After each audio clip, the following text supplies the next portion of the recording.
Hello everybody, welcome to my channel Chapter Chat, and today we are going to read a famous poem on Shakespeare by John Milton. So those who are watching the video, please do subscribe my channel for more videos. So let's start.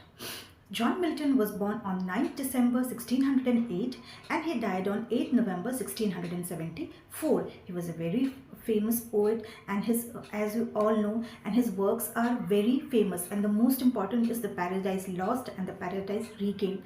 That are his most important works, and Lycidas is also very famous, and he has written many famous works that are read and admired by the people. So this particular poem, a poem on Shakespeare, was written in 1630. It is written in rhyming couplets, and this work is, if I say in one sentence, this particular poem, Milton pays homage to Shakespeare. That Milton is very much impressed by Shakespeare, and he thinks that Shakespeare is the greatest poet of all.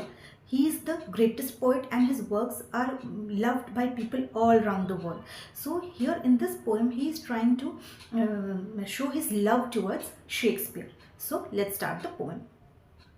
What needs my Shakespeare for his honored bones? So the first line here, Milton says that what need my Shakespeare for his honored bones? So here Milton asks Shakespeare a question that when here Shakespeare is dead, he is no more.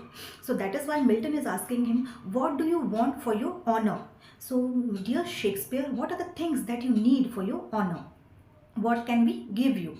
The labor of an age in piled stones. So Milton here is saying, should we make a tomb of piled stones that will take an age to construct, so that people will see that tomb or the pyramid and they will think that this belongs to Shakespeare, and they will admire you? This is what you want? We should make this for you?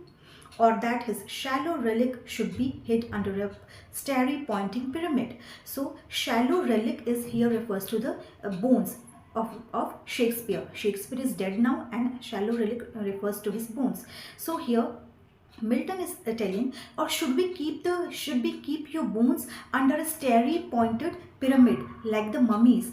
You know, in Egypt, when mummies they die, what they do? They make a pyramid and keep the bones of the dead person there. So Milton here is telling Shakespeare, should we do this for you, that we should construct a huge pyramid for you and keep your bones there? Dear son of memory, great heir of fame. So Milton is telling Shakespeare, you are the son of memory and the heir of fame. See, fame is what people they earn in a lifetime, but Shakespeare, he is the supreme god of fame, because people all around the world, they love Shakespeare due to his work. What needest thou such weak witnesses of thy name? So here Milton is again telling Shakespeare, you are so huge, that you don't need these petty things for that people should remember you. You don't need these petty things. These small things are so petty. You are not worthy of these things, because you live in the heart of people. People remember you in their heart, in their mind. They have kept you as an idol in their mind, and you don't need a pyramid for yourself, that people should see that pyramid and remember you. You are huge, you are supreme, and you live in the heart of people. Thou in our wonder and astonishment hast built thyself a long-lived monument. So here again Milton is telling, you have built a monument in our heart and in our mind. You have built such a beautiful monument of your persona in our mind, that we cannot forget that. You have written so famous works that you are alive in your works. Your works are read and admired by people all around the world, and you are remembered through your work. For whilst thou shame of slow and devouring art. So here again he is referring to the co-poets of Shakespeare. Here he is telling your co-poets, the poets who are writing with you, they are struggling to get some fame, some achievement, and they have not yet completed their work. and they are not very famous, and they are ashamed that they could not achieve anything in their life. Your co-poets, they are all very ashamed of themselves that you have reached to that pinnacle, that you have achieved everything, and your co-poets, they have not achieved anything in their life. The easiest numbers flow, and that each heart. So your works are admired by people all around the world. All the people, they love your work and they read it every time. Hats from the leaves if they invalid books. So each reader takes something very crucial from your books. Whenever people and poets and everybody, they read your books, they learn something from your work. We get to know a lot of things from your work, and we learn many things, and those lines are imprinted in our mind. Those Delphic lives which deep impressions look. So here the people who reads Shakespeare work, they cannot forget his work, because his works touch their hearts. They have so many things to learn from Shakespeare works. Then thou, our fancy of itself bennowing, thou makes a marble with too much conceiving.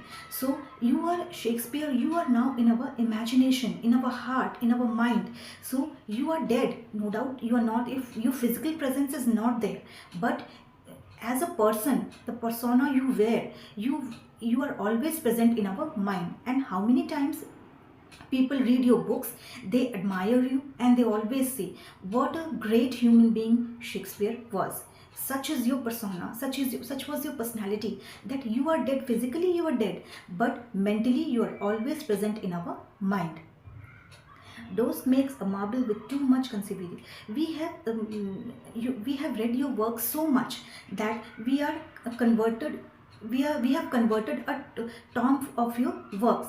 Means your works are so mesmerizing, so powerful, that we have converted a tom in our mind for your respect. That you have gained so much respect, so much popularity in our mind, that no other person can take those things from you. You are above all. You are the supreme. You are the greatest of all poets. So next line is, and also sepulture in such pomp thou die. So sepulture means laid in tomb. So when you were laid in tomb, Christians, when the people, they are dead, they lay the dead body in a tomb. And when you were laid in that tomb in such pomp and show, that the king would wish to lay in that tomb in such pomp and show. Means that kings for such a tomb would wish to die. Here the last two sentences, the poet here wants to say that when you were laid in that in that grave, the pomp and the show, means that aura was so powerful that people, they were so admired by you. They were talking about you, and they were all thinking about you. So even a king would wish that when I die, people should think about me in such a way. The way your form, the way the great aura you had, the great personality you were, and so famous you were, that even kings would wish that I wish I could be as famous as Shakespeare, because your works are so famous that even kings could envy of your personality. So this is the end of the poem. And here the poet says that every generation will read Shakespeare. Shakespeare will never be out of this world, because his works are so loved and adored by the people, that all the people from generations to generations, they will read the works of Shakespeare and they will admire him. He is not a person who will be forgotten easily. So this is the end of the poem. I hope you liked my poem, and please do subscribe to my channel for more videos. Thank you.